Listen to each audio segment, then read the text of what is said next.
The honourable member from Leeds Grenville, Thousand Islands and Rideau Lakes. The Liberals are trying to hide from Canadians that the company owned by the disgraced Liberal from Edmonton Centre is still eligible to get government contracts. Now, the Prime Minister may believe that his former and failed employment minister is the victim, but the real victims, of course, are Indigenous people and the people defrauded by his company. So to this point, the Prime Minister has failed to ban global health imports from bidding on contracts with the Government of Canada. Will he stand up and ban them today? The Honourable Leader of the Government in the House of Commons.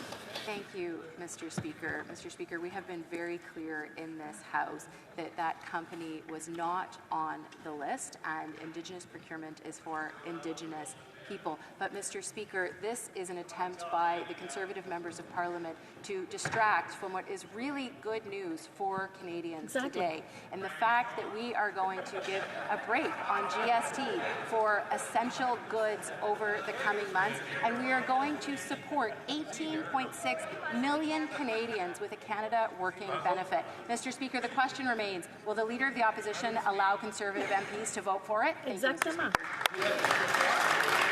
The honourable member from Leeds Grenville, Thousand Islands and Rideau Lakes. So let's get this straight. The disgraced former minister, the member for Edmonton Centre, a Liberal, started a pandemic-profiteering business, and that business lied about being Indigenous to get government contracts. They're under investigation by the Edmonton Police Service for fraud.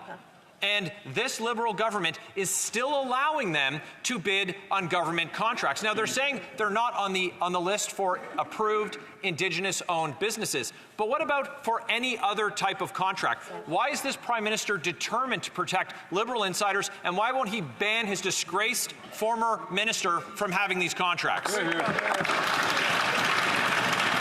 honourable Leader of the Government in the House of Commons. Thank you, Mr. Speaker. Mr. Speaker, as I said, that company is not on the list for Indigenous procurement. But yet again, Mr. Speaker, what we see from the Conservatives opposite is they don't want to talk about the important affordability measures that we have presented today.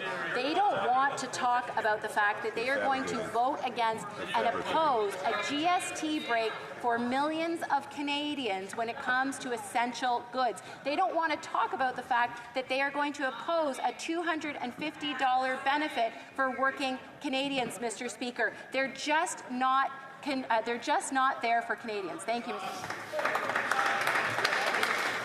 The honourable member for Calgary Midnapore. Mr. Speaker, this government says that they support women's equality and reconciliation, but their actions show anything but. This Prime Minister was very quick to fire the first female Indigenous Minister of Justice because she wasn't willing to lie for him. Yet it took him weeks to fire a Minister of Employment, a white male, who faked his Indigenous identity. So why was it so easy to fire one but not the other?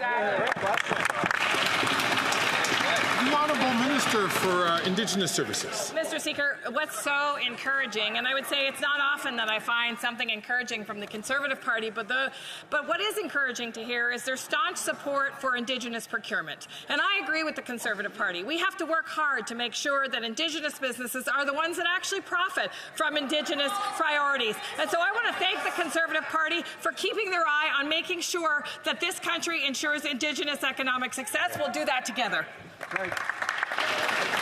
The honourable the honourable member from Calgary. To err is human. The honourable minister from.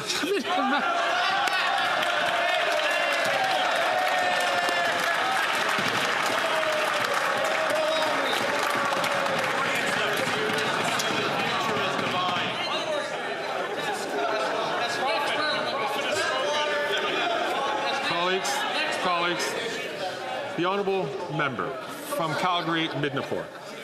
Mr. Speaker, this is not real reconciliation. It took weeks for this Prime Minister to fire the Minister of Employment, to allow him to resign.